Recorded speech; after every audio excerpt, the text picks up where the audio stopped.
Efendim merhaba. Yeni bir günde yine birlikteyiz ve güne yansıyan gelişmeleri Sayın Reşat Akar'la birlikte değerlendireceğiz efendim. Bugün baktığımız zaman Amerika Birleşik Devletleri ile Rum yönetimi arasındaki anlaşmanın, askeri bir anlaşmanın yansımaları en çok tartışılan, konuşulan konu olduğunu görüyoruz. Gerek Türkiye'den, gerek Kuzey Kıbrıs Türk Cumhuriyeti'nden Amerikan ordusunun Rum ordusunu eğitmesi noktasındaki bu anlaşmaya tepkiler var. Hatta Rum yönetimi bu konudan çok memnun olduğunu açıklıyor ama ana muhalefet AKEL de bu konuda tepki gösterdi. Böylesi önemli bir gündem maddemiz var. Günlerden, aylardan sonra biraz Kıbrıs sorununu yakından ilgilendiren bu konuyu değerlendirme şansımız olacak elbette. Ve tabii yine dün Bilim Kurulu'nun, Sağlık Bakanlığı'na bağlı kurulun İngiltere'den gelişler ve güneyden gelişlerle ilgili olarak yeni bir takım aldığı kararlar var. Bunları da elbette değerlendireceğiz. Biliyorsunuz 14 günlük karantinayı İngiltere'den gelişler için 7 güne indirdiler ama bu 7 gün nedir ne değildir hani 14 gündü filan diye birçok tartışma var. Ayrıca bugün erken saatlerde, sabahın erken saatlerinde Suriyeli mültecilerin Güzelyurt bölgesinden çıkışı, karaya çıkışı ve İkisinin kaçmaya çalışırken polisin tüm ihtarlarına uymayarak kaçmaya çalışmaları üzerine polisin silah kullanmak zorunda kaldığı bir olay da yine bugüne yansıyan önemli haberlerden biri. Tümünü değerlendireceğiz. Sizlerden gelecek olan yorumları da elbette okuyup aktaracağız. Soruları da yanıtlamaya çalışacağız. Sayın Akar, evet önemli gündem maddelerimiz var yine. Evet. Buyurun, söz sizde. Çok önemli gündem maddeleri var ama bizim genellikle vatandaşlarımızın ilgisini çeken iç siyasettir, dedikoducuklardır, tartışmalardır, iktidar muhalefet arasındaki meselelerdir veya her partinin kendi içindeki konulardır, tartışmalardır, hükümet krizleridir, pahalılıktır, işsizliktir, battık, bittik, bitiyoruz, yok olduk, oluyoruz meseleleridir. Dış politika çok ilgimizi çekmiyor ama biz tabii ki görevimiz gereği önemli olan konulara değinmek zorundayız. Biraz sonra bu dış politika konusuna değineceğiz, değinmek zorundayız. Çünkü Kıbrıs meselesi bir anda kuzeyde bu tartışmalar ve güneyde de aslında ciddi oranda bir işsizlik başladı bu pandemi nedeniyle. İki tarafında ciddi ekonomik sıkıntılar yaşadığı bir süreçte Kıbrıs sorununun ileride çözümünü teşvik amacıyla bazı senaryoların uygulamaya konduğunu da görüyoruz. Avrupa Birliği ciddi bir şekilde devrede, Amerika Birleşik Devletleri ciddi bir şekilde devrede ama onlar daha farklı bir yöntemle tarafları bazı meselelere zorlamak istiyorlar ve uzlaştırmak istiyorlar. Dolayısıyla o konuya değineceğiz. Ama öncelikle Sağlık Bakanlığı'nın dün akşam almış olduğu karara değinmek istiyorum. Diyor ki Güney Kıbrıs'a geçişlerde bir defa PCR testi yeterli olacak. Zaten ilk böyleydi. Sonra ne oldu da bu bir defa yeterli olacak denilen mesele 14 günde bir olmalı diye bir karar çıktı. Neden böyle insanları şaşırtmaca oynuyorlar? İnsanlara bu şekilde bilgi aktararak anlamak mümkün değil. Fakat netice itibariyle Kıbrıs Türk tarafının güneye geçişlerde sadece bir tek PCR şartı getirmesi olumlu bir gelişmedir. Ama bunun tek yanlı bir adımla yürümesi mümkün değildir. Karşı tarafında, Rum tarafının da benzeri adımlar atması lazım. Fakat görüyoruz ki bizim tarafta ne iktidardan ne muhalefetten Rum tarafına bu yönde bir çağrı yok. Halbuki günlerdir Rum tarafı özellikle dün ve önceki gün dozunu giderek artırıyor. Neresi için? Yeşilırmak Kapısı için. Yeşilırmak Kapısı oradaki bizim kapıdan kuzeye Türk tarafına geçişlerde yeni bir takım kuralların uygulamaya girdiği ve o bölgedeki Pirgo bölgesindeki Rumların bundan ciddi rahatsızlık duyduğu belirtiliyor ve Rum yönetimi bunun düzeltilmesi için Birleşmiş Milletler nezdinde çok yoğun girişimler yapıyor. Sürekli Kıbrıs Türk yönetimini eleştiriyor, şikayet ediyor ve çözüm almaya çalışıyor. Ama bizim taraf ne yazık ki güneyden kuzeye geçişlerde her 72 saatte bir PCR şartı koymasına karşılık bugüne kadar bir kelime söyleyen olmadı. Esnaf kan alıyor, Rum tarafından hiç olmasa biraz müşteri gelir diye umutlanıyor ama bu taraftan, bizim taraftan hiçbir kimse bu konuda ağzını açıp da demiyor. Ey Anastasiadis, sen hani Kıbrıs Cumhurbaşkanıydın, hani iki topluma eşit davranıyordun, hani sen adanın yeniden bütünleşmesinden yanaydın, hani sen Taksim'e karşıydın, sen böyle yapmakla Taksim'i kalıcılaştırıyorsun, barikatların açılmamasını teşvik ediyorsun. Çünkü ben bir Kıbrıs Türk vatandaşı olarak her 72 saatte bir PCR testi yaptırıp geçmeyeceğim senin tarafa. Senin tarafa geçmeyeceğim, kuruş da harcamayacağım. Alfa Market'te Türk müşteri arayacak, mumunan bulamayacak. Hem diğerleri Zara'sı, bilmem nesi, bir yığın yere gidiyorlar. Jumbo'su. Jumbo'nun sahibi bu arada dürbün koymuş, Türk müşteri arıyor ama yok. Jumbo'nun o dev alışveriş merkezinde insan sayısı müthiş derecede azalmış. Diyormuş patron, ne oldu ya, o Türklerin için gelmiyor. Bana ne soruyorsun bunu? Kendi liderine soracaksın, Anastasiadis'e. Jumbo merağı bizdedir. Kıbrıslı Türklerde hücum diye gidiyoruz oraya her gün. 60 kişi, 70 kişi, 100 kişi, hafta sonu 300 kişi, 400 kişi akıtıyor oluk gibi paraları sana. Ama senin liderin bana diyor ki gelme diyor. Ben gelmezsem sen de bu paraları alamayacaksın. Rum tarafından da gelmezlerse benzin doldursunlar, biz de alamayacağız. O da doğru. Onun için birilerinin çıkıp bunu yapması lazım. Nerededir o devrimci barış isteyen sendikalar? Hani gittiler Lokmacı'nın önünde bir iki gün suni bir gerilim oldu falan filan. Ne gitmiyorlar Letra Palas'a, ne çağırmıyorlar barış gücü komutanını, Birleşik Milletler Sözcüsünü, İspihar'ı, desinler ki gel bakalım buraya, al bakalım bu muhtırayı götür ver bu Anastasiadis'e. Neden bu 72 saatte? Bizim taraf daha temiz. Bizim tarafta pozitif vaka aylarca çıkmadı. Sende daha çok, sende 1000, bizde o kadar olmadı. Niye sen bana 72 saatte bir şart koyuyorsun? Şimdi ben buradan alacağım PCR, 300 Türk lirası vereceğim. Alacağım belgemi, geçeceğim.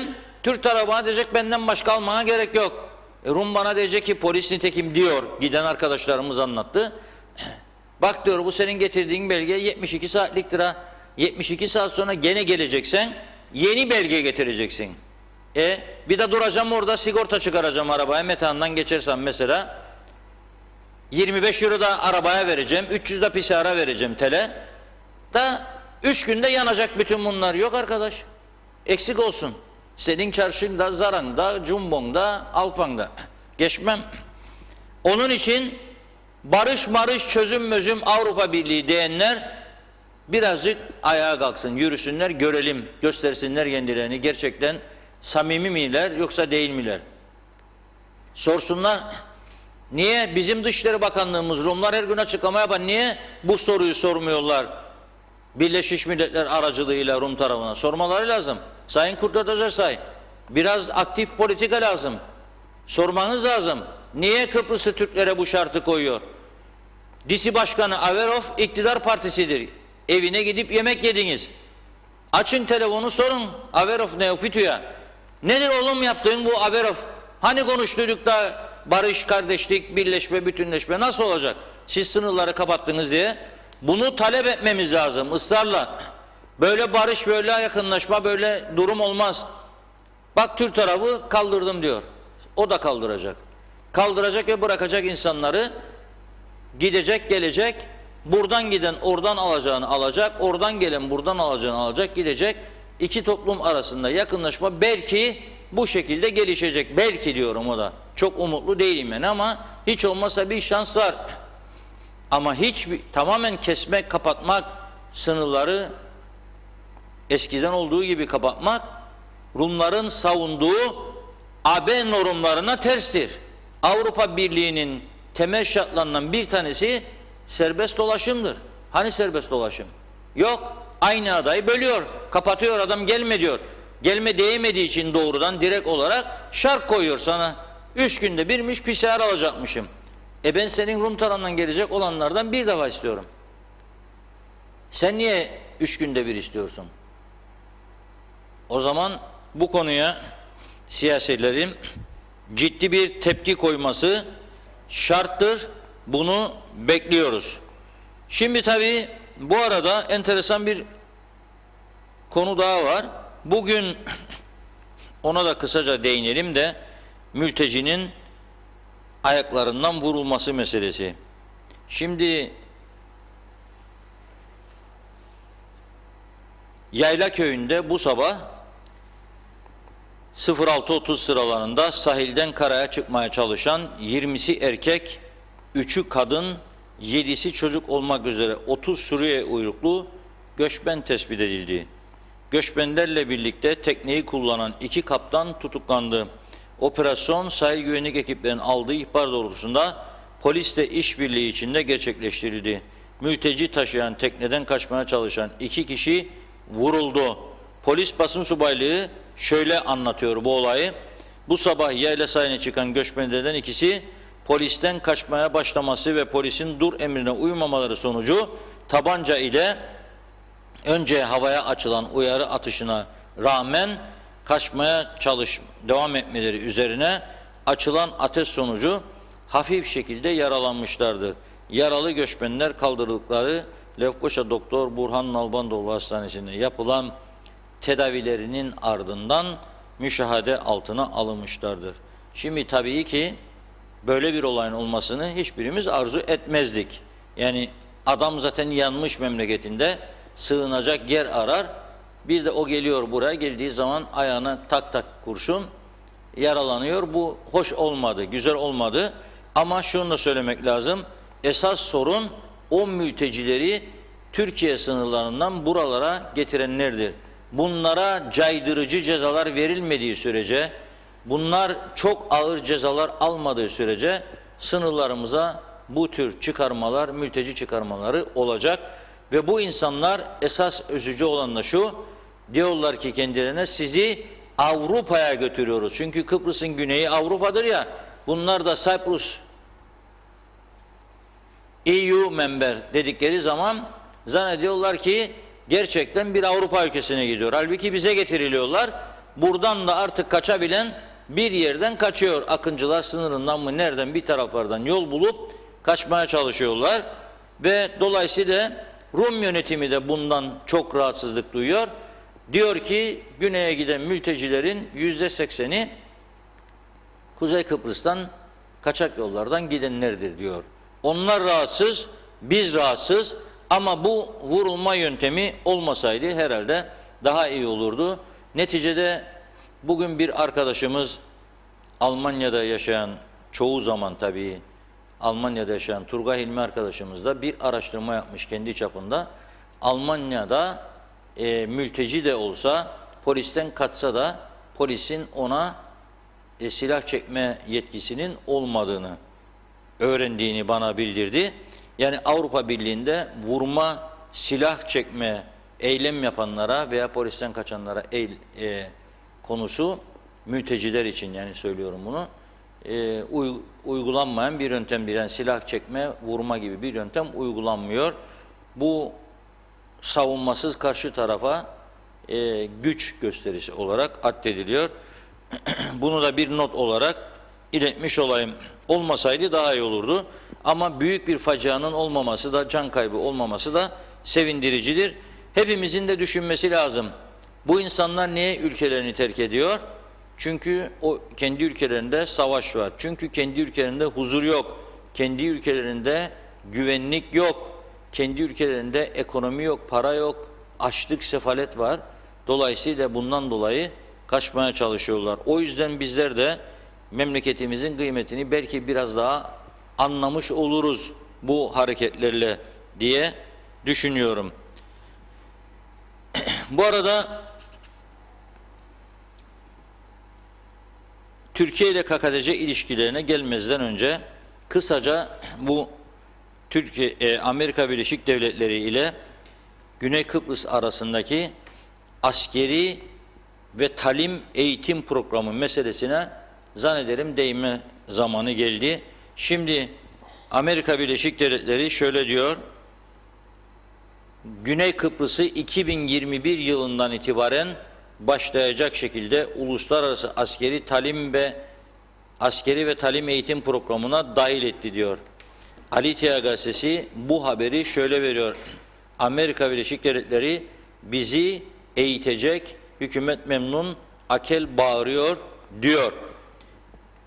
Rum hükümet sözcüsü de yaptığı bir açıklamada Amerika'nın Güney Kıbrıs'ı söz konusu programa dahil etme niyetinden memnun olduklarını belirtiyor. Kusios diyor ki Amerika Birleşik Devletleri'nin bu hareketi iki ülke arasındaki ilişkilerin düzeyinin yükseltilmesine katkı koyacak ve Güney Kıbrıs'ın bölgede bir istikrar, güven ve işbirliği merkezi olarak yükseltilmiş rolünü kanıtlayan bir eylemdir diyor. Evet, onlara göre bir iyi adım, önemli bir gelişme. Peki bize göre nasıl bir durum? Başbakan Sayın Ersin Tatar buna bugün sert bir tepki koyarak diyor ki bu karar diyor Rumların uzlaşmaz tutumunu daha da artıracak bir adımdır diyor ve eleştiriyor Amerika Birleşik Devletleri'nin yapmış olduğu bu hareketi. 2021 yılında Amerikan ordusuyla birlikte Rum ordusunun askerleri eğitilecek. Eğer amaç yakın bir gelecekte çözümse bu Rum askerlerini Amerika niye eğitime alıyor? Belli ki buradaki amaç Amerika bize de bir mesajlar veriyor, Türkiye'ye de bize de. Ey Türkler, bir an önce bir çözüme ulaşın. Eğer ulaşmazsanız sizin caydırıcı gücünüzün karşısında ben de başka bir güç yaratacağım orada. Rumları güçlendireceğim diyor. Ve tabii seçimler var bildiğimiz gibi Amerika'da. Trump seçimlerden önce Yunan lobisinin desteğini almaya çalışıyor. Yunanlılar oldukça etkili bir güç durumundadır. Amerika'da ciddi bir lobileri vardır. Senato içerisinde, parlamento içerisinde Yunanlılar, Yunan kökenliler vardır. Onların desteklerini alabilmek için Trump böyle bir adım atmış oluyor. Türkiye de bu konuda tepkisini ortaya koydu. AK Parti sözcüsü Ömer Çelik şöyle diyor, Amerika'nın attığı bu son adım çözüme değil diyor, çözümsüzlüğe destek verecektir diyor. Şöyle diyor, Doğu Akdeniz'i istikrarsızlaştırmaya dönük adımlardan kimse fayda görmeyecek. Amerika Birleşik Devletleri'nin Güney Kıbrıs Rum yönetimini uluslararası askeri eğitim ve talim programına dahil etmesi istikrar arayışlarını bozan bir adımdır. Adadaki her iki tarafa da eşit davranmayan her adım hukuka ve hakkaniyete aykırıdır. Rum kesimini tek muhatap kabul eden yaklaşımların şimdiye kadar sonuç almadığı görülmüştür. Bundan sonra da sonuç alınmayacaktır. Yunan tarafı ve Rum kesimi Türkiye ve Kuzey Kıbrıs Türk Cumhuriyeti'ni başka ülkelere şikayet ederek hiçbir sonuç alamaz. Haksızlık ve hukuksuzluk yoluyla şimdiye kadar hiçbir sonuç alamadılar. Türkiye ve KKTC kendi çıkarlarını sonuna kadar koruyacaktır diyor Ömer Çelik, AK Parti sözcüsü. Şimdi tekrar ediyorum, iki tane farklı değerlendirme yapılabilir Amerika'nın bu attığı adım konusunda. Birincisi, seçimler var. Trump Yunan lobisini memnun etmek istiyor. İkincisi de taraflara mesaj veriyor. Diyor ki eğer siz bir çözüme gitmezseniz diyor, ağırlıklı olarak bizlere tabii Türk tarafına, bakın ben de diyor Kıbrıs Rumları askeri eğitim programına alırım, eğitirim, daha caydırıcı bir güç haline getiririm. Aklınızı başınıza toplayın mesajı da ikinci düşünce olarak karşımıza çıkıyor. Benim buradan anladığım budur ve bu Avrupa Birliği ve Amerika Birleşik Devletleri'nin Kıbrıs sorunuyla ilgili adımlarının önümüzdeki süreçte daha da artacağını rahatlıkla görebiliyoruz. Çünkü bir süre önce Güney Kıbrıs'ı ziyaret eden ve Sayın Akıncı'nın çağrısına rağmen kuzeye geçmeyen Avrupa Birliği Dış İlişkileri ve Güvenlik Politikaları Yüksek Temsilcisi Josep Borrell, biliyorsunuz Güney Kıbrıs'tan sonra Atina'ya gitmiş, Ondan sonra da Türkiye'ye giderek Dışişleri Bakanı Sayın Çavuşoğlu ile görüşmüştü ve orada düzenlenen ortak basın toplantısında Sayın Çavuşoğlu ciddi uyarılarda bulunmuştu Borrell'e. Ama bu arada da Avrupa Birliği'nin Kıbrıs konusunda ve Doğu Akdeniz'deki uzlaşmazlıklarda ara buluculuk rolünü de kabul edebileceklerini açıklamıştı Sayın Çavuşoğlu. Bu bir ilktir. Bu Kıbrıs meselesiyle de 74'ten bu yana bir ilktir. Avrupa Birliği'nin hem Kıbrıs meselesini hem Doğu Akdeniz meselesine doğrudan müdahalesini kabul etmesi bir ilktir. Kran Montana'da Avrupa Birliği katılmıştı. O da bir ilkti müzakere sürecine. Ama şimdi daha etkin bir şekilde rol almasına Türkiye izin verdi ve tabii ki Borrell gidip Ankara'da da görüşmeler yaptıktan sonra bir telefon konuşması da Sayın Akıncı ile yapmıştı. Ve yarım saat süren bu konuşma sonrasında sizi ziyaret edemedim, üzgünüm demişti.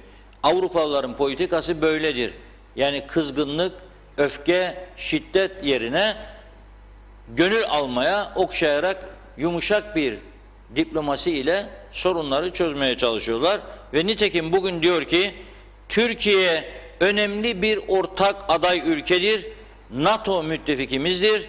İlişkilerimizdeki mevcut olumsuz eğilimi sonlandırmalı ve tersine çevirmeliyiz diyor. Akıllı adam böyle mesaj verir. Şöyle diyor Avrupa Parlamentosu Genel Kurulu'nda Akdeniz'de istikrar ve güvenlik Türkiye'nin olumsuz rolü başlıklı bir oturumda söz almış ve orada konuşmuş. Yakın zamanda Yunanistan Güney Kıbrıs'a düzenlediği ziyaretlerin ardından Türkiye'yi ziyaret ettiğini söylüyor. Şöyle diyor, Akdeniz'de istikrar ve güvenliği sağlamak kolektif angajman gerektiriyor diyor. Libya ve Suriye'de süren çatışmalarla bölgedeki gelişmelerin AB'nin çıkar ve güvenliğini doğrudan etkilediğine işaret ederek bunun kontrolsüz güç, terörizm ve siyasi istikrarsızlıkla kendini gösterdiğini söyleyebiliriz diyor. Türkiye bölgedeki Suriye ile Libya'daki durumdan etkilenen ve etkin olan aktörlerden biridir diyor. Türkiye ile Barış Pınar Harekatı'nın yanı sıra farklı konularda görüş ayrılıklarımız vardır diyor. Ancak ortak çıkarlarımızı da göz ardı edemeyiz. Türkiye 3,5 milyondan fazla Suriyeli sığınmacıya karşı çok cömert davrandı ve dayanışma gösterdi. Türkiye Doğu Akdeniz'de agresif bir tutum sergiliyor. Evet diyor, bir taraftan Suriye ve Libya'da siyasi çözüm sağlanması için biz diyor bu gelişmelere bakarak Türkiye ile birlikte çalışmalıyız diyor. Yani Türkiye'ye tehditle, şantajla yaklaşmak yanlıştır diyor. Türkiye ile uzlaşıya varmalıyız çünkü bölgede önemli ve etkin bir güçtür diyor. İyi ki 3,5 milyon Suriyeliye kucak açmasını da Türkiye'nin konu edebiliyorlar. Türkiye'nin bugüne kadar Suriyeli göçmenlere harcadığı para 40 milyar doların üzerindedir. Kıbrıs'a bu kadar önem atfeden bir adaya Doğu Akdeniz'in güvenliği, Türkiye'nin sahillerinin güvenliği, Kıbrıs'taki yıllarca devam eden haklarımız çok büyük bir olaydır ve buna rağmen Türkiye'nin buraya harcadığı para 8 milyar dolar civarındadır bugüne kadar. Suriyeli göçmenlere 40 milyar doların üzerindedir. Bunu da belirtmekte fayda vardır. Yani Türkiye Suriye'ye karşı gerçekten Suriyeli göçmenlere çok büyük fedakarlık yapmıştır. Benzeri bunun yoktur. Hiçbir ülke bu kadar mülteciye kucak açmadı, yardım yapmadı. Türkiye bunlara okul yaptı, hastane yaptı, iş verdi, yemek yardımı yaptı, ilaç yardımı yaptı ve kendi halkının birikimlerini onlara kanalize etti. Büyük bir olay, eşi ve benzeri bunun dünyada yok. Evet. O zaman biraz bakalım yorumlara dilerseniz. Sonra yeniden devam edelim. Ümit Mustafa, Bunlar zamlarla ülke yöneteceğini zannediyorlar. Meclisi madem kapattınız gidin köylere koyun bekleyin. Bu işi bile beceremiyorsunuz. Bu halkı mahvettiniz. Bu gidişle iç savaşa davetiye çıkarıyorsunuz. Bu halk durmayacak. Hayvancılar, güneyin emekçileri, aileleri herkes aşağıya inecek ve çok kavga çıkacak diyor. Ruhsan İskifoğlu, sınır kapıları için ancak hükümet Rum tarafı iyi niyetli değil diye TV programlarında konuşma yapıyor. Peki bunun için çözüm? Ey hükümet, neden çözüm üretmiyorsun koşulsuz geçişler için? İyi niyetli değil diyerek eve gidip uyumak ile olmuyor bu işler. Emir Ali Tatlıdil, Antalya'da Haziran ayında 21.044 yabancı turist ziyaret ettiği kente 1-7 Temmuz tarihleri arasında farklı ülkelerden 27.083 yabancı turist gelirken bunların 10.498'ini Ukraynalı turistler oluşturdu demiş. Cengiz Yalçın, ateşten kaçan insana mermi sıkmak insanlık suçudur. Yarın bu ülkede savaş olsa sayısız insanlar kaçacak Türkiye'ye. Onları Türk polisi vuracak mı diye sormuş. En iyi dış politika vatandaşın sofrasına ekmek getiren dış politikadır. Bir de bari kısa da olsa bir çizgisi tutarlılığı olandır. Ah bu politikalar demiş Sema Akbenli Can. Kirli siyasetler adalılara hayır getirmez. Kim ne derse desin her iki toplumda topal ördek gibidirler. Dünya devletleri silah doldu. Hala daha bir korona aciz kaldı. Sayer Aker. Şahit Muhammed Kalit. PCR testi nerede yapılabilir diye sormuş. Hastaneye başvurmak lazım onun için. PCR testi için benim bildiğim öyle. Osman Berkel Kara Osmanoğlu, biz Londralılar vazgeçtik Kıbrıs sevdasından demiş.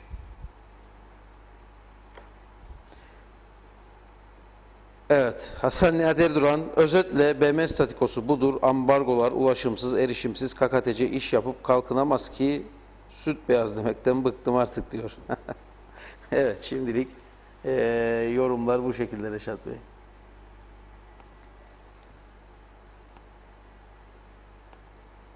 Ha bir de Turgay Gezen oldu olacak eğer Rumları da NATO üyeliğine kabul ederlerse bence Kıbrıs sorunu yarın sabaha çözülür diyor Turgay Bey.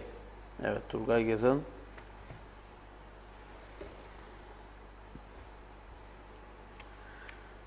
Bunlar güçlü yatırımcıyı da kovaladı. Sanki Natasha'larla ilk gelen kişilerdir. Bunlar yazık oldu demiş Der Gabin. Bu şekilde bir yorum yapmış kendisi. Mehmet Akın benim yorum. Mehmet Akın görmedim. Sizin yorumunuzu tekrar atın. Gözümden kaçmış olabilir. Olanı okudum. Buradan da bakıyorum. Eğer gözümden kaçtıysa tekrar atın lütfen. Hatta Messenger'dan da atarsanız oradan da okuruz. Evet bu şekilde yorumlar. Siz bir şey inceliyorsunuz. Ben bir şey inceliyorum. Çünkü enteresan bir durum vardır. Bugün yayınlanan bir haber var.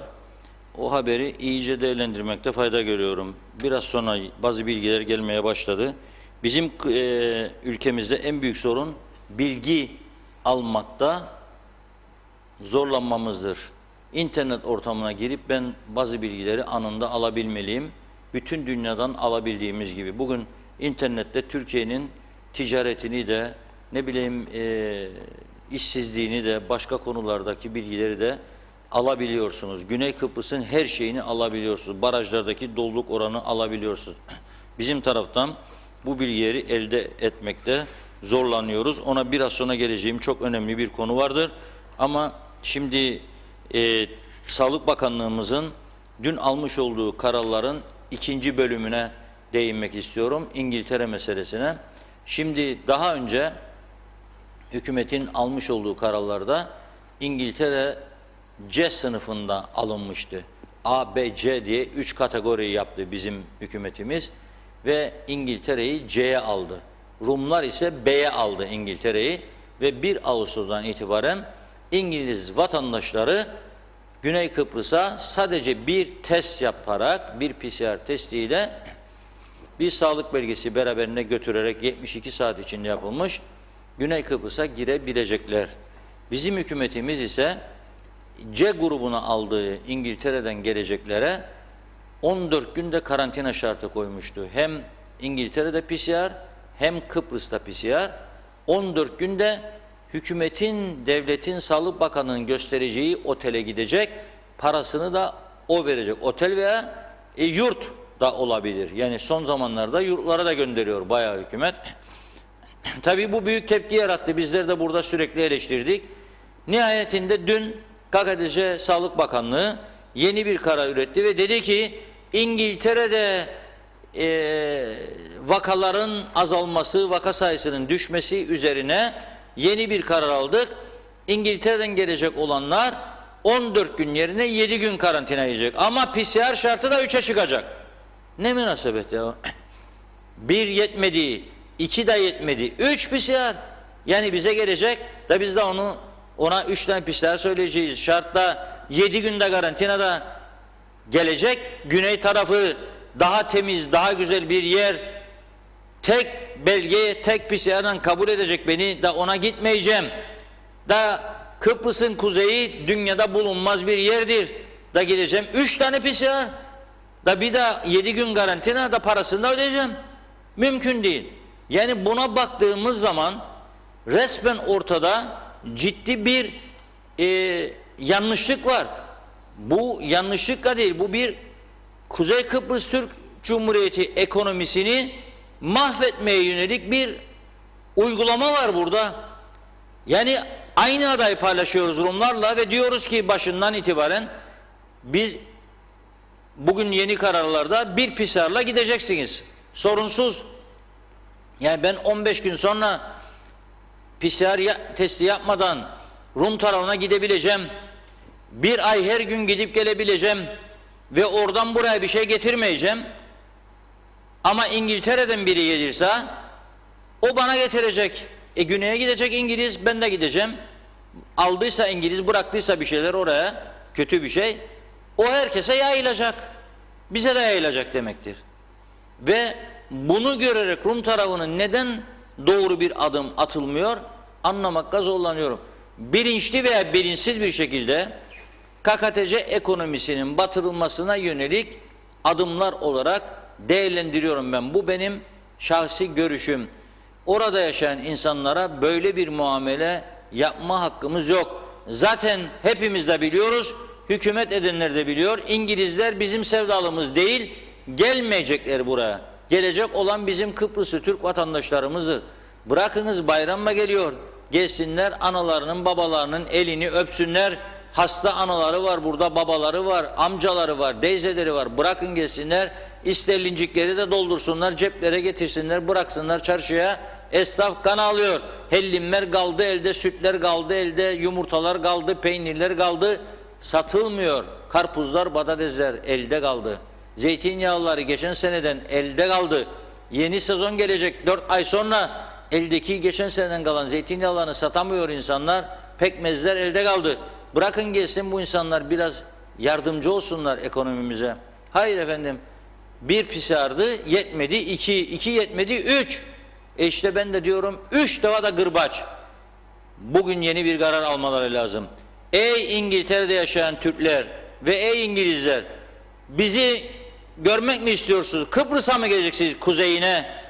O zaman bu yolları, sokakları altın tarlası olan Kuzey Kıbrıs'a geldiğiniz zaman 3 tane PCR, 3 adet gırbaç, sonra da 7 gün karantina.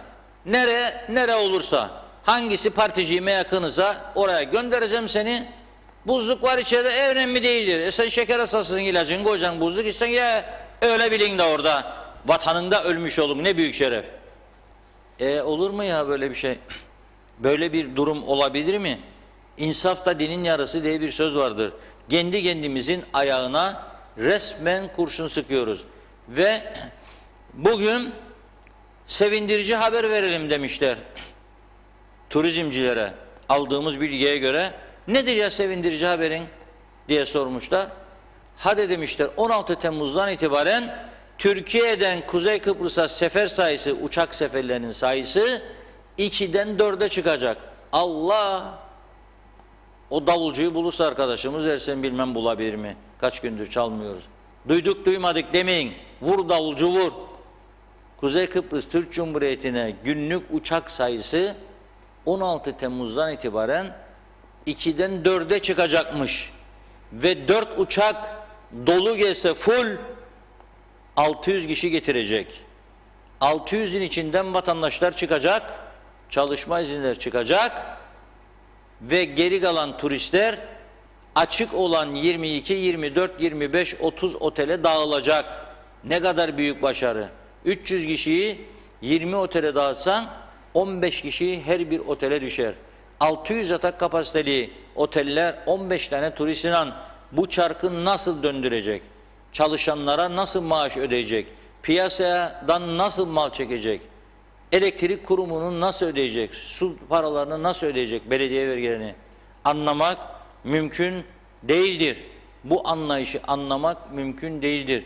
Güney Kıbrıs'a bir günde inen uçak sayısı 40'lara çıktı. Bizde de 4 olacakmış. Onda biri kadar ve bunu başarı görüyorlar. Güney'e 40'a çıktı.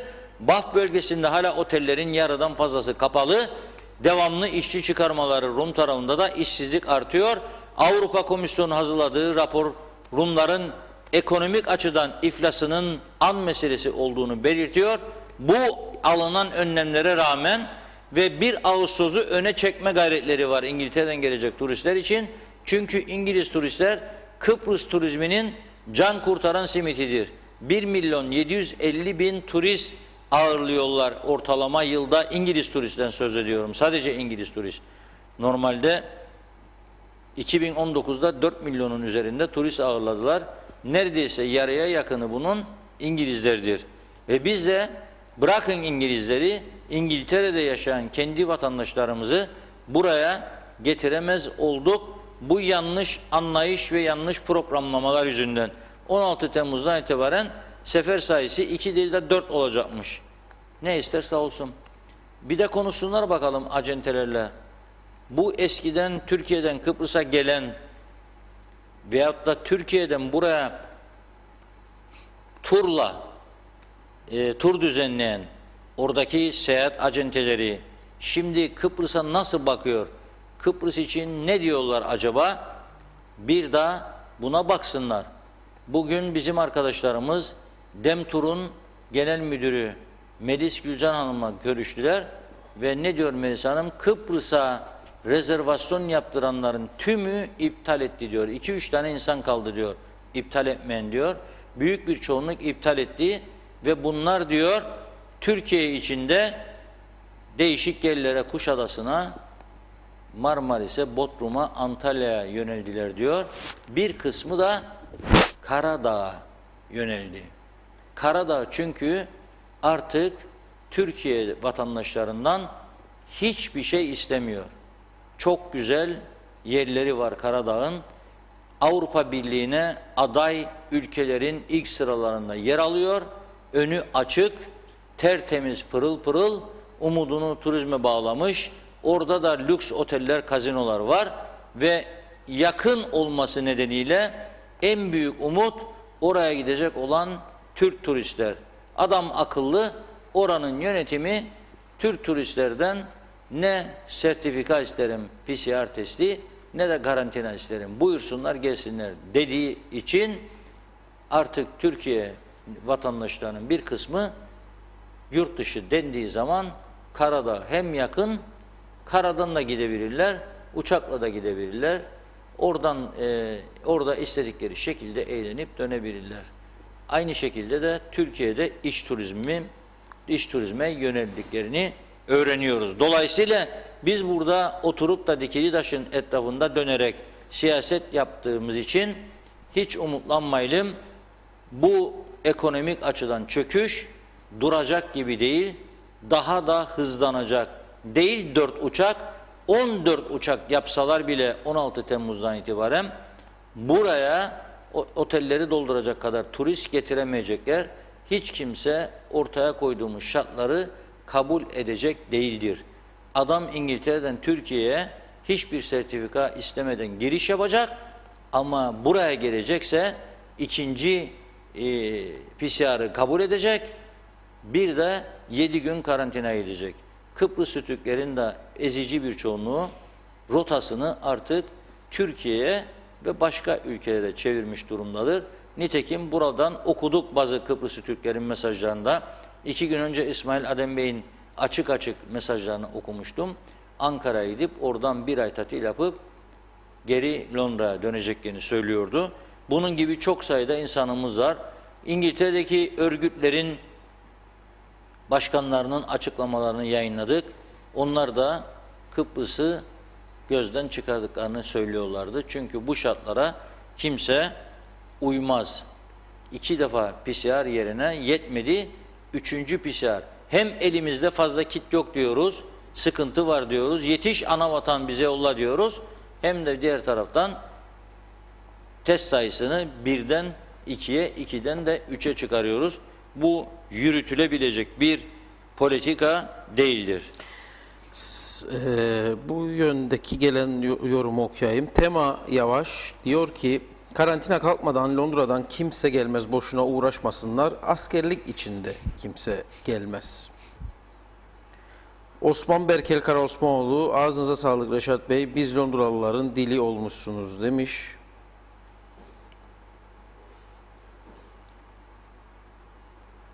Safiye Hüseyin, Londra'dan selamlar, İngiltere kadar taş düşsün hükümetin başına şeklinde bir yorum var. Mustafa Kemal, Londra'da yaşayanlara yaptıkları zulümdür. Bundan sonra çocuklarımızı da askere istemesinler, göndermeyeceğiz diyor. Ahmet Polat, Avustralya Victoria eyaletinde vakaların çoğalmasını otellerde kalanların serbest kalıp evlerine dönenlerden kaynaklandığı açıklandı diyor. Oğuz Bolatçıoğlu, Türkiye bizden karantina istemiyor. O da herhalde güneyden İngiltere'den yazıyor. Dinçer Gülsev, biz kendi ayağımıza kurşun sıkıyoruz sürekli diyorum. Artık ben de değiştirdim kararımı. Başımıza dayadık, tabancayı çekiyoruz tetiği diyorum artık. İyi yayınlar dilerim demiş.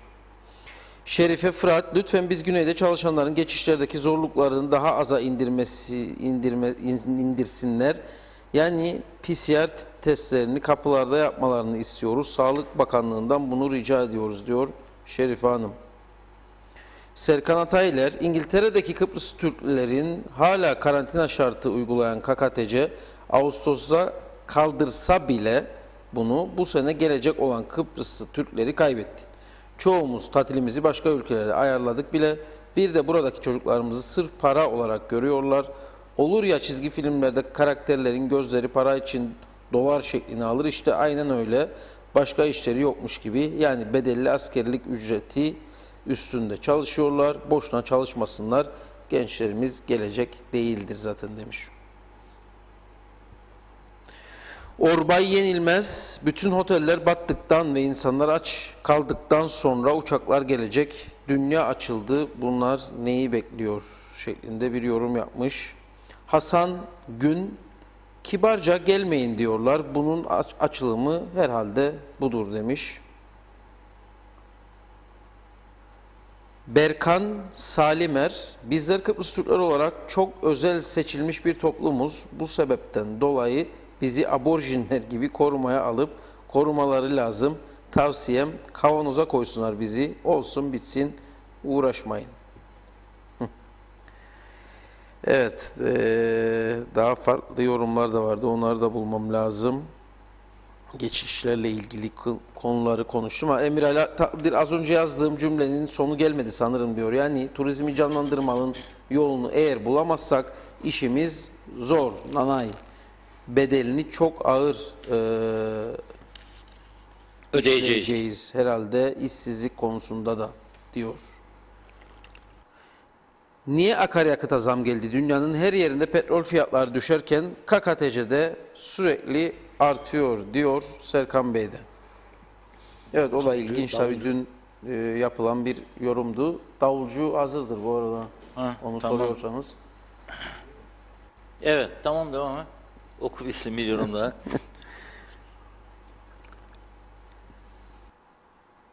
Evet, şimdilik bu kadar Reşat Bey yorumlar. Diyor ki Mustafa Bazıbağlı Bey, okuyayım ama çok önemli bir konuya geçeceğim. Herkes otursun ve dinlesin şimdi. Çok önemli bir konudan bahsedeceğim. Aslında iki konu ama birincisi daha önemli. Mustafa Bazıbağlı Bey'in okuyayım mesajını dün okuyamamıştım. Bugün başka bir mesaj gönderdi. Yıllar yılı bu ülkede kurulan her yeni hükümetin ömrü 15 ile 18 ay oluyor diyor. Şimdikilerin kaç ay oldu? Galiba daha 15'i bulmadılar. O kadar bir şey, 15-16 ay olmaz. 15'e 18'e kadar süre veriyorum ben de Mustafa Bey kendilerine. 18'i bulurlarsa şampanya patlatmaları lazım. Kutlama partisi vermeleri lazım. Bu kısa dönemde doğru dürüst ülkenin yönetilmesini beklemek saflık olmuyor mu? Evet, saflık oluyor. Bakın diyor, 37 yılda 34 kez hükümet değişikliği oldu. Yazık, gerçekten boşa geçen yıllara yazık diyor. 14. Bırak belayı. 15 ile 18 ay arasında hükümetler değişiyor. Bakanlar da değiştiğinde üst kademede değişiyor. UBP'li Turizm Bakanı'nı aldı görevden, UBP'li Turizm Bakanı'nın atadığı müsteşar müdürü de aldı. Onlar da UBP'li, aynı partiden, rozetler beraber başbakanla aynı masalarda yemeler içmeler çok oldu. Ne oldu bu insanlara da oradan gidiliyor da başka geliyor? Yani gelen niye değiştiriyor? Aynı parti, aynı insanlar.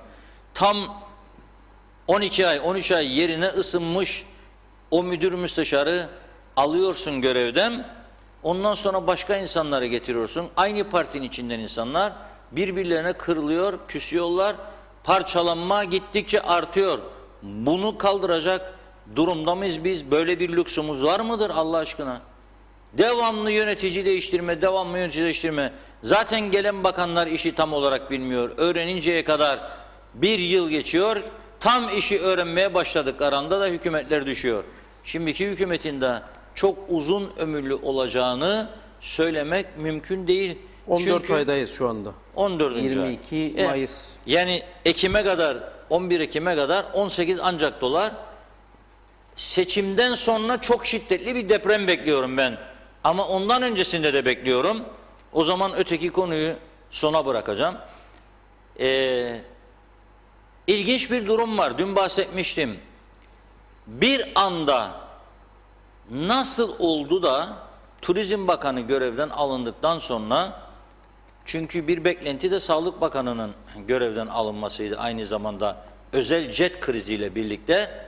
Bugün Diyalog Gazetesi'nin manşetindedir. Özel jet krizi alevlendi yine. Görevden alınan Ünal Üstel Bey Turizm Bakanı boş durmuyor. Köy köy geziyor. O köy senin, bu köy benim. Alnım açıktır diyor. Temizim diyor. Bir suçum yok diyor. Hesap vermeye hazırım diyor. Beni niye görevden aldı Ersin Bey diyor. Ve bu arada tabii ki Lapta Belediye Başkanı Mustafa Aktuğ'a da göndermeler yapıyor. Onu çelişkili davranmakla suçluyor. Bölgeye 1,5 milyar dolarlık yatırımın kaybedildiğini belirtiyor. Mustafa Aktuğ da diyor ki yeniden ihaleye çıkacak. Bulursanız inşallah 400 yat kapasiteli bir marina yapımı ne demektir? Çok büyük paralar. 500 yataklı, 5 yıldızlı otel yapmak bu zamanda ne demektir? Adam Annex Tur sahibi, Dominik Cumhuriyetlerine 1 milyar 800 milyon dolarlık yatırım anlaşması imzaladıktan sonra 1,5 milyar dolarlık da Kuzey Kıbrıs'a yönelik bir yatırım planlıyordu. O ortadan kalktı. Diyor ki biz diyor özür diliyoruz Kıbrıslı Türklerden ama bu yatırımdan vazgeçtik diyor. İhaleyi kazanan ilk şirketle vazgeçmişti. İkinci de vazgeçti. Dolayısıyla ihale kapandı. Zaten iki Şimdi şirketti. yeni ihale açacağım diyor. Kimi bulacaksın Mustafa kardeşim? Uçak yok buraya gelsin adamlar. Gemi yok gelsin. Nereye yatırım yapacak? Hangi umutla yatırım yapacak? Bekleyecek Ali Bey her gün 3 PCR mı, 2 PCR mı, 3 kırbaç mı, 7 kırbaç mı, bunları açıklayacak. Kaç gün karantina? Da bu adam kim gelecek buraya, yatırım yapacak, yaptığı parayı nasıl geri alacak, nasıl çıkaracak? Bir de Facebook dayakları var, dövmeleri var. O dövmeler de çok mühim. Mesela bu Suriyeli mültecilerin ayağına kurşun sıkma meselesiyle özel jetle gelenlerin karşılaştırılması ne kadar saçma sapan bir düşünce. Ne ilgisi var?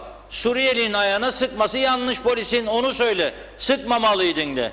Bu garibanlar zaten ölümü göze alarak yola çıktılar de. Yapmayın de. Başka yöntemlerle yakalayın de. Ama özel jet ile gelene halı sermiş. Anastasiadis da serdi halıları Arapların altına, Mısırlı'nın, İsraillilerin altına halı serdi. Rusların ayaklarının altına halı serdi. Çinlilerin, Malezyalıların pasaport veriyor. Avrupa pasaportu. Açın gözünüzü sahte solcular. Açın gözünüzü de görün. Memlekete yatırıma geldiyse kırmızı halıda da yürüdürüm, yeşil halıda da yürüdürüm. Sana ne? Sana ne? İktidarsam ben. Çifte kırmızı halı korum. Ayakları yumuşak yere bassın diye. Belki ikna ederim de daha çok para alırım diye. Sizin bu ürettiğiniz projelerle bu ülkenin kalkınacağını ve insanların mutlu olacağını mı düşünüyorsunuz? Veyahut da hitap ettiğiniz çevreleri bu laflarla kandıracağınızı mı zannediyorsunuz? Hadi çıkın bir seçime de göreyim kaç oy alacaksınız, bu defa bakalım. Karnı aç insan bu ideolojilere oy mu verecek zannediyorsunuz siz artık? İktidardakilerini yerden yere vuruyoruz, eleştiriyoruz her gün. Sizi de eleştireceğiz. Bu kafalarla bu ülkenin düzelmesi asla mümkün değildir. Ve gidilecek köyün minareleri de bellidir. Ha belki esas amaç odur, o ayrı bir mesele. Ama gidilecek köyün minareleri bellidir. Yakın bir gelecekte herkesin eline beyaz çarşaf alarak bir tarafa sığınmasını teşvik ve tahrik faaliyetleri vardır. Bu gözle görülür haldedir. Ha çözüm olsun istiyoruz dört gözle. Ama kalıcı, istikrarlı, güvenliğimizi tehlikeye atmayacak, bizi ikinci sınıf vatandaş yapmayacak bir çözüm ortaya çıkarsa varız. Yok ki bu kadar zaman direndik, güzel şeyleri de başardık. Hepsini bir anda yok etme. Yoktur öyle bir şey. O yüzden bu lapta krizi çok önemlidir. Hodri meydan dedi dün Mustafa Bey, eski Turizm Bakanımıza, Ünal Üstel Bey'e, hazırım seninle tartışmaya dedi. Tabii şimdi evlerdeki insanlar Facebook kullanmayan, YouTube izleyemeyen, YouTube'dan takip edemeyenler bizi, elbette onlar üzülüyordur. Ama diyalog durmadı, susmadı. Buradan da bizi çok sayıda insanlar, binlerce insan her gün izliyor. Buradan açık çağrı yapıyorum. Buyursun, isterse Ünal Üstel Bey ve Mustafa Bey gelsinler burada, herkes kozlarını paylaşsın, diyalog ekranları onlara açıktır. Biz de böyle bir tartışma platformunu yönetmeye hazırız. Tamamen tarafsız, bağımsız bir hakem olarak. Buyursunlar. Bu konu çünkü kolay kolay kapanacak bir konu değil. Bu kadar büyük bir yatırım için adaya gelen insanları kaçırıyoruz. Karşılıklı suçlamalarla bu işi başka yerlere çekmeye çalışıyoruz. Sonra da yeni ihaleden söylüyoruz. Kim gelecek? Niye gelsin? Bana sorsalar bugün sen bu ülkenin evladısın, bu ülkenin vatandaşısın. Bir kuruş yatırır mısın? Hayır, yatırmam. Varsa bir kuruşum yatırmam. Yastığın altına korum kuruşu, yatırım üstüne, kalsın orada. Ama yatırmam. Kuruş yatırmam. Çünkü böyle yaz boz tahtasıyla bir siyaset yapılmaz. Peki acaba 18 ayı bulacak mı hükümet? Çok ciddi bir konu bu. Böyle sorular çok geliyor.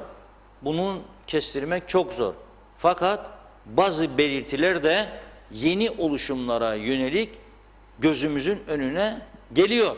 Yani bunları görmezden gelemeyiz. Bir anda Ankara uçak da yok. Sayın Faiz Sucuoğlu ki UBP içerisinde Ersin Tatay Bey'in rakibiydi gene kurultayda ve yine aday olacağını herkes biliyor, söylüyor bunu her yerde. Bakanlık görevinden alınmak istenirken Faiz Sucuoğlu Bey, Aytaç Çaluda Bey ile değişiklik, Ankara Faiz Sucuoğlu'nu davet ediyor ve kendisine top protokol kuralları uygulanıyor. En üst düzeyde görüşme randevuları alınıyor. Bugün de Sayın Fuat Oktay'la görüşmesi vardı. Meclis Başkanı'na gidiyor, ziyaret ediyor. Müsiyat Başkanı'yla görüşüyor. Çalışma Bakanı'yla görüşüyor. Sağlık Bakanı'yla görüşüyor. Ve bugün huzurlarında tabii ki bizim Ali Pilli Bey gücenmesin diye Ankara temsilcisi gidiyor oraya, Ankara Büyükelçisi diyelim yahut da neyse, o imzalıyor. Fahrettin Koca Bey Türkiye Sağlık Bakanı'nın görevlendirdiği kişiyle sağlık yardımlaşması. Bu imzalar atılmamış olsaydı o vaat edilen 2000 tane kitin buraya gelmesi mümkün olmayacaktı. Şimdi imzalar atıldığına göre artık bekliyoruz. İnşallah maşallah birkaç gün içinde gelir de test sayısını artırma şansımız olur. 2 tane de cihaz gelecek ve o cihazları da devreye soktuktan sonra daha çok test yapma şansımız olacak. Ama Faiz Sucuoğlu Bey, CHP Genel Başkanı Sayın Kılıçdaroğlu'yla da görüşmesi ayarlanıyor. En üst düzeyde görüşme yapıyor. Bilmiyorum, son dakika belki bir de Cumhurbaşkanı Erdoğan sürprizi de olabilir. Ama en azından Cumhurbaşkanı Yardımcısıyla görüşüyor veya görüşmesi planlanıyor. Bugün gerçekleşti mi görüşme de tam olarak bilmiyorum ama Sağlık Bakanı ile görüşmesi kesinleşti, görüştü ve oradan da haberler geldi. Dolayısıyla baktığımızda Sayın Faiz Sucuoğlu'na karşı Ankara'dan önemli bir ilgi ortaya çıkmış oluyor. Bu mesajı herkes istediği gibi otursun, değerlendirsin. Gündüz Kahve Partisi'nde, akşam Meyhane Partisi'nde otursunlar, değerlendirsinler. Niçin çağırdı Faiz Sucuoğlu'nu? Vay neden oldu, Ersin Bey ne olacak? Ersin Bey gözden mi çıkardılar? Bilmem hükümet gidiyor mu? O mu geliyor? Bu mu gidiyor? Zaten başka işimiz yok. Mole'yi ayıklarken de bunları tartışabiliriz. Şimdi zamanı. Kahvecikleri içerken de akşamda rakıcıkları şing şong içerken konuşalım. Önemli gelişmelerin arifesindeyiz gibi geliyor bana şahsen. Önemli gelişmenin arifesindeyiz. Ersin Bey de herhalde çok rahat değildir ha. Yani baktı gördü kendisine bir davet yok. İşte tek fark vardır. Faiz Sucuoğlu İstanbul'a uçtu. İstanbul'dan Ankara. Ersin Bey direkt Ankara'ya uçmuştu gittiği gün. Dönüşte de Cumhurbaşkanı Erdoğan ona olur mu ya dedi, tarifeli sefer dedi. Uçağımı size vereceğim dedi. Bir uçak tahsis edildi. Özel uçakla geldiler. Faiz Sucuoğlu'na da bir özel uçak tahsis edilirse bugün Ankara'da o da bana sürpriz olmaz. Bunu artık siyasi çevreler, kulislerde iyice değerlendirsinler. Kuzey Kıbrıs'taki siyaset önümüzdeki günlerde ciddi tartışmalara gebe gibi görünüyor. Fatma Kasap, sizleri her zaman dinliyorum. Yazdığım yorumlar okunmuyor. Hep söylüyorum. Bazen kaçıyor gözümden, değişiyor yorumlar. Tekrar yazın, okunmadıysa, geçtiyse üzerinden bir zaman. Kopyalayın, onu tekrar atın. Mutlaka okurum.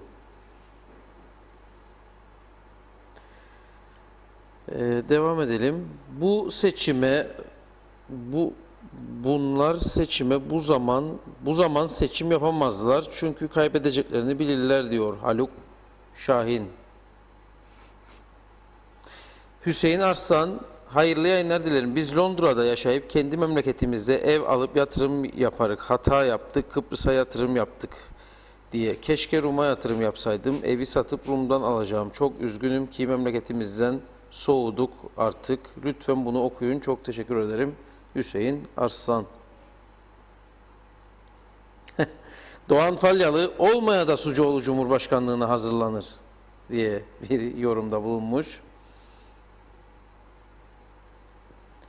Sercan Öznisan, imtiyazları ödeyen kasinoların çalışanları için bir miktarcık ödenecekti. Bilginiz varsa bu konuda bizi aydınlatabilir misiniz?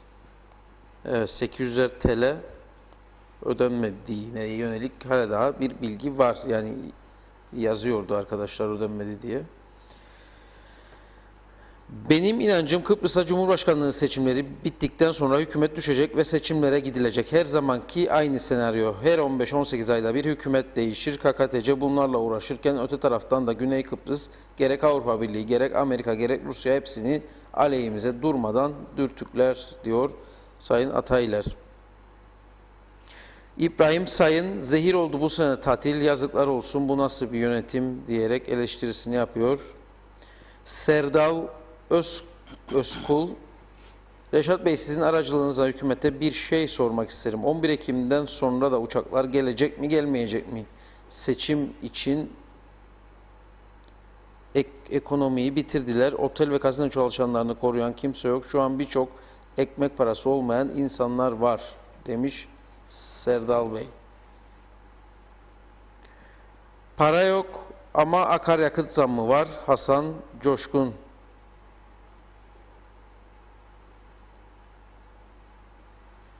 Reşat Bey yandaş meyhanelerde yapılır o kritikler, maalesef bize siyasiler gelmediği için olmaz böyle konuşmalar diyor Emir Ali Tatlıdil abimiz. Olsun biz geliriz oralara da, gelmesin siyasetçiler ne olacak. Cansu Özmert zamlar devam ama asgari ücret yerinde sayıyor eleştirisinde bulunuyor. İlhan sözü doğru. Sayın Akar bizde güneye geçmek için test 15 güne çıktı. Güney bunu kabul etti mi? Hiçbir açıklama yok. Metin İrfan, hibe test kitleri Türkiye'lilere bedava, bize 300 TL oldukça bu 20.000 hibe kitler Kıbrıslar için yok hükmündedir demiş. Hasan Kebapçı, sanki Kıbrıs'ta Türkiye'nin direktifleri dışında bir şey olmadığını bilmeyen var gibi suçlayacak hükümet aranıyor demiş o da. Serkan Tayler sormuş, Aytuğ Bey ne zaman İngiltere'ye gelecek diyalog grubu, bekliyoruz demiş. Vay, bu Halk Meclisi'nin 100. programına gelirken ben Reşat Bey'e yaptıydım o öneriyi. Bak üzerinden çok programlar geçti. Bir açılsın değil mi Reşat Bey televizyonumuz? Önce bir açalım da. Allah kerim ondan sonra. Yazıklar olsun hiçbir sözlerini tutmadılar. Çekler cayır cayır bozulmaya başladı. Daha bunlar bize kredi imkanı sağlayacaklar diyor Özkan Bey. Seçimlerde kim gelirse gelsin hiçbir şey değişmiyor. İyi bir anlaşma şart. Cengiz Korkmazhan Namık. Evet. Bu şekilde şu ana kadar gelen yorum var. Dediğim gibi eğer önceden okumadığım varsa lütfen tekrar atsın. Gözümden kaçmış olabilir. Onları da yine okurum. Evet, şimdi bugün enteresan bir haber yayınlandı ve bizim devletin resmi haber ajansı da TAK ajansı bunu haberleştirerek servis etti. Önce haberi hiç yorum yapmadan okuyorum. Türkiye'nin diyor Haziran ayında ihracatı AB ülkeleri içerisinde en fazla ihracat artışı Güney Kıbrıs Rum yönetimine gerçekleşti diyor. Başlığı gördüğümde titremeye başladım. Ben dedim aman Allah'ım kaç 100 milyon dolarlık acaba da bu önemli bir haber olarak oraya girdi. Okuyorum. Türkiye'nin Haziran ayında geçen yılın aynı dönemine göre 20 Avrupa Birliği üyesi ülkeye ihracatı arttı. En fazla ihracat artışı Güney Kıbrıs Rum yönetimine gerçekleşti. Güney Kıbrıs Rum yönetimine geçen yılın Haziran ayında 11.066 dolar olarak gerçekleşen ihracat, tekrar ediyorum ama 11.000 dolar olarak gerçekleşen ihracat, bizim bir aktarların ithal ettiği şeyler vardır. Çaycıklar, maycıklar böyle hindi baba bilmem ne ara baba, hindi baba. Onlar bile daha fazladır. Yani 11.000 dolar hiçbir şey. Bu senede diyor %230 artarak 38.053 dolara çıktı diyor. 38.000 dolara çıkması Güney Kıbrıs'a ihracat haber oluyor. Çok ilginç değil mi?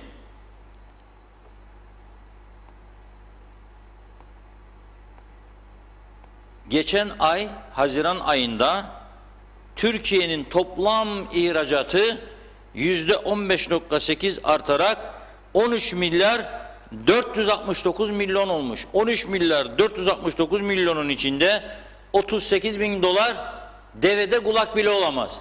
Kulağın üstündeki bir kıldır. Kulağın üstündeki bir kıl. Ama haber oluyor. Helal olsun. Referandum öncesinde de 2003 yılının Mersin Ticaret Odası Başkanı Şaban Bey'di galiba o zaman, bütün halka çağrı yapmıştı. Hazırlayın çantaları, Güney Kıbrıs'a gidiyoruz. Avrupa ülkesi orası. Çok mallara ihtiyaçları vardır. Pazarı ele geçirebiliriz demişti.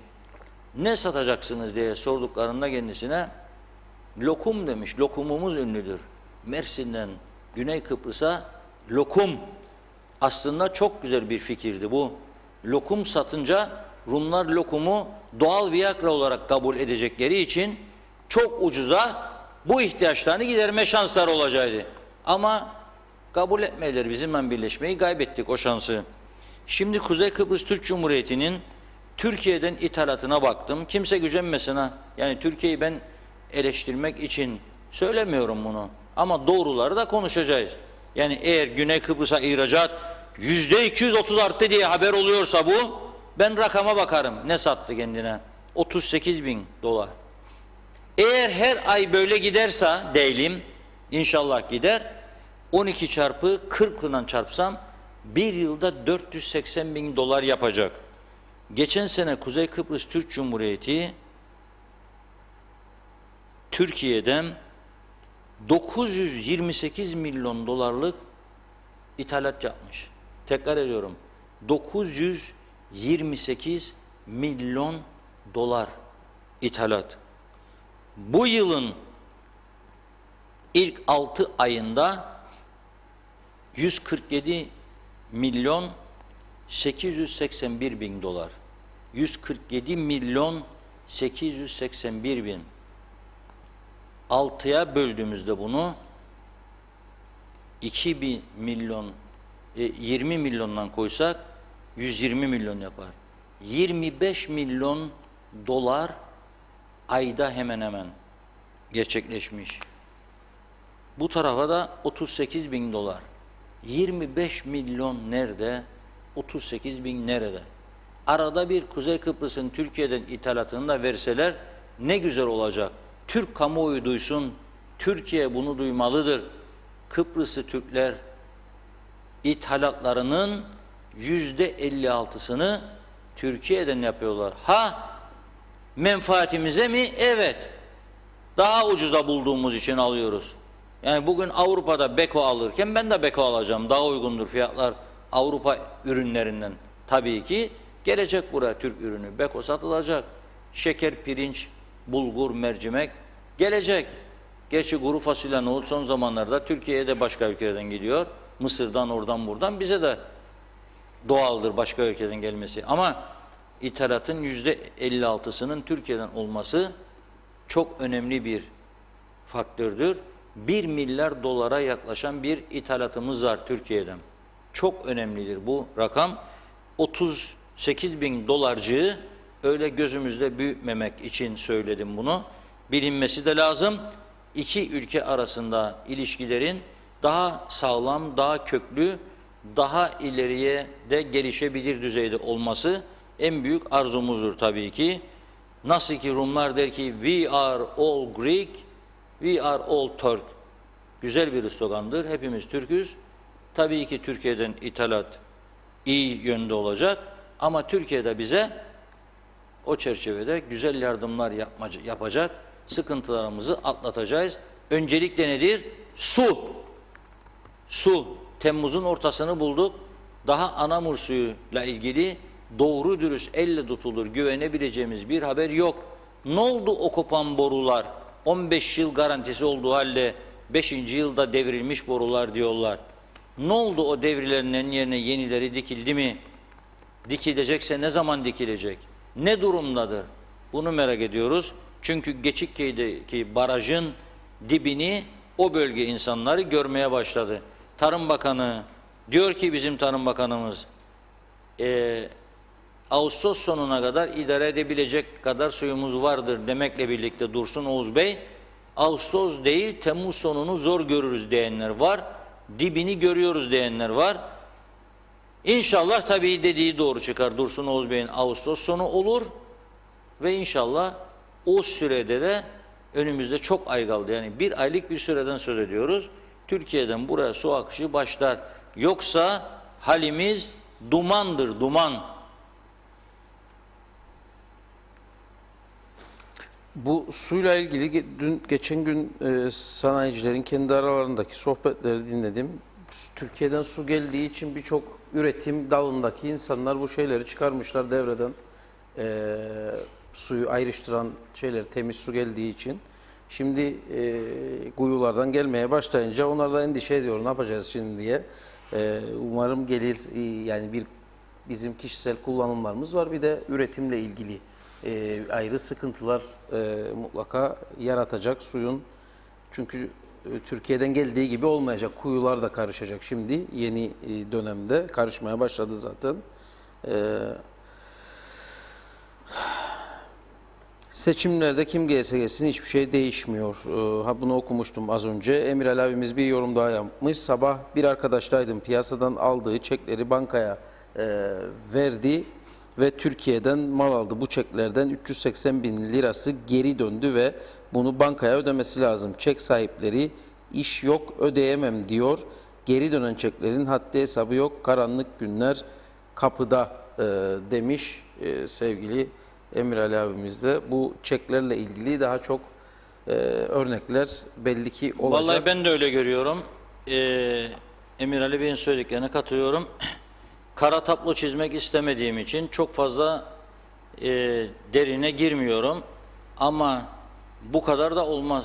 Bazıları der ki işte oraya gittiğimde doluydu, buraya gittiğimde doluydu.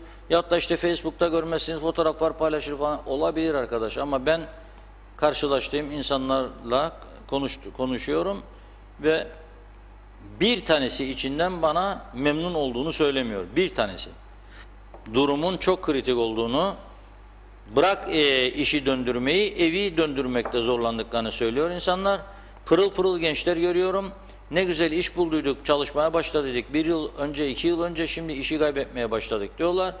Ve aslında işi kaybetme sadece bizim ülkemizde değil, dünyanın birçok ülkesinde gittikçe artıyor. Amerika Birleşik Devletleri'nde en köklü kuruluşlar iflaslarını ilan etmeye başladılar bazı kuruluşlar.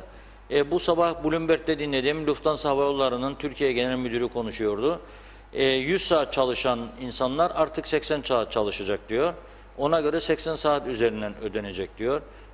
Öte taraftan geçen hafta EasyJet'in Kıbrıs Rum'dur patronu, yani yönetim kurulu başkanı, EasyJet'in 3 tane havaalanındaki uçuşlarını tamamen kapattığı ve binlerce pilotun işsiz kalacağı açıklanmıştı.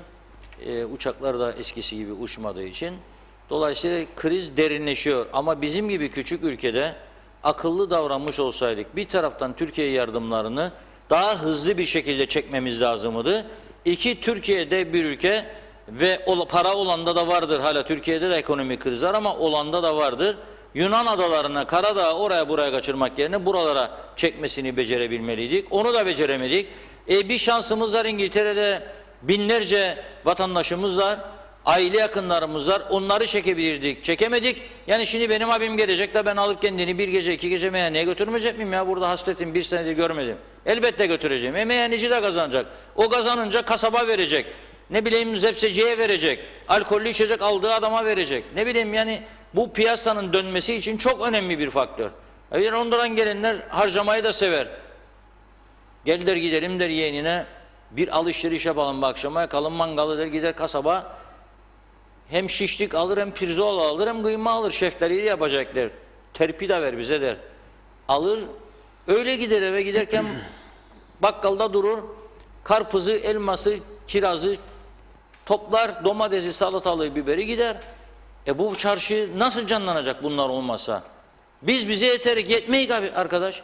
78 bin eve çek gider. Nüfusun 100 bin ise 22 bin kaldık geriye. 22 bin kişi ne iş yapacaklar 78 bini besleyecek? Bunu bu akıllı geçinen arkadaşlar sorsun birbirine. Sorsun da cevabını da versin bana. Nasıl ödeyeceksin sen? 22 bin kişiden 78 bin kişi. Mümkün değil. Evet. Peki devam ederiz. Yarın yine kaldığımız yerden sizlerin de katkılarıyla, izleyicilerimizin de yorumlarıyla devam ederiz. Yarın saat 16.30'da birlikte olmaya efendim. Bugün adına teşekkür edelim katkılar için ve noktalayalım. Herkese mutlu, sağlıklı, huzurlu günler dileyelim.